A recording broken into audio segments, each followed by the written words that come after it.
திருவாசகத்துக்கு உருகாதார் ஒரு வாசகத்துக்கும் உருகார். ஓம் நம சிவாய. இன்னைக்கு பதிவுல திருவாசகம் திருவண்ட பகுதி பாடலோட பொருள் விளக்கத்தை பத்தி தான் பார்க்க போறோம். இந்த அற்புதமான இயற்கையை படைச்ச இறைவனோட மகிமைய பத்தி மாணிக்கவாசகர் இந்த பாடல்ல சொல்லியிருக்காரு. நாள்தோறும் உதிக்கிற சூரியன்ல ஒளிய வச்சதும் நீதான், அழகு பொருந்திய சந்திரன்ல குளிர்ச்சிய வச்சதும் நீதான், மிகுந்த வலிமையுடைய நெருப்புல வெப்பத்தை வச்சதும் நீதான், வானத்துல மற்ற பூதங்களும் வியாபித்திருக்குமாறு செய்தவனும் நீதான், வீசும் காத்துக்கு வேகத்தை கொடுத்ததும் நீதான், நீருக்கு இனிய சுவைய தந்ததும் நீதான், தாங்கும் சக்திய நிலத்துக்கு தந்ததும் நீதான். இது மாதிரி பல கோடி பொருட்கள் எத்தனை இருக்குதோ அத்தனை கோடி பொருட்கள்லையும் அதுக்கேத்த மாதிரி அந்த பொருளுக்குரிய தன்மையை உண்டாக்கியதும் நீதான். அது மட்டும் இல்லாம இது எல்லாத்தையும் அதுக்குரிய இடத்துல வச்சதும் நீதான்.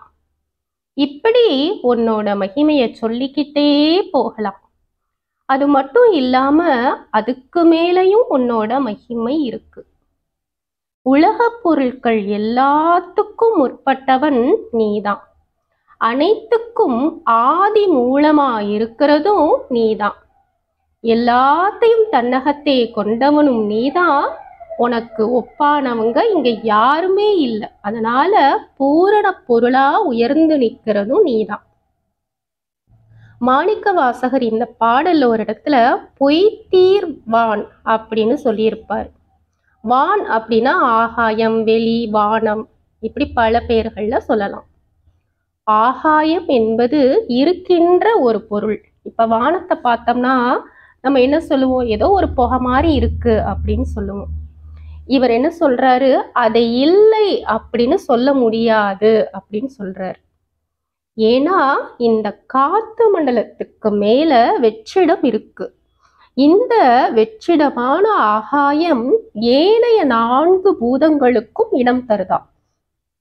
இதத்தான் பொய்தீர்வான் அப்படின்னு மாணிக்கவாசகர் அன்றே சொல்லியிருக்காரு.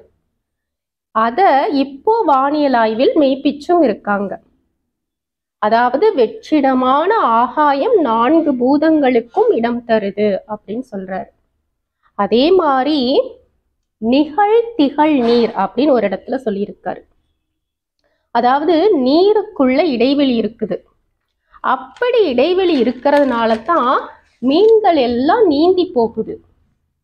மீன்கள் நீந்தணும் அப்படின்னா உள்ள கண்டிப்பா ஒரு இடைவெளி இருக்கு அப்படின்னு தானே அர்த்தம். அதனாலதான் நீந்தி போகுது. அப்படி நீந்தி செல்கின்ற மீனுக்கும் நிழல் இருக்குதாம். அந்த நிழல் நீருக்குள்ளவே கலந்திருக்குது. இது மாதிரி நீர்ல நீராவியும் நிழலும் அடங்கி இருக்கிறத திருநாவுக்கரசர் ஒரு பாடல்ல அழகா சொல்லியிருப்பாரு. நீராவியான நிழலே போற்றி அப்படின்னு ஒரு பாடல்ல சொல்லியிருப்பார். இப்போ மாணிக்கவாசகர் பாடிய திருவாசகம் திருவண்ட பகுதி பாடலை பத்தி பார்ப்போம்.